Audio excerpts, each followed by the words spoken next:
Velkommen til jordforberedelseskursus. Til den første kursusdag, der skal I alle sammen medbringe en klump jord, og jeg vil lige vise, hvordan vi udtager sådan et jordklump. Vi skal jo kigge nærmere på den og se, hvordan det bliver analyseret på selve kurset. Man starter med at grave et hul. Et helt almindeligt hul her på cirka en spades bredde. Sådan der.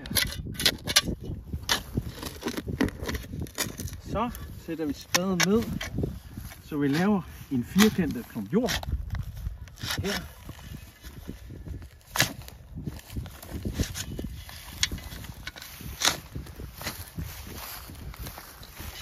Sådan der. Og så skal vi gerne have det op i vores transportkasse i helt tilstand. Og det kræver lige, at man lige hjælper spaden lidt på vej her. Så kan vi ellers prøve at se, om vi ikke kan få hele jordklumpen heroppe i kassen. Sådan der. Og så er vi klar til jordforberedelseskursets første dag. Medbring en klump jord. Tak.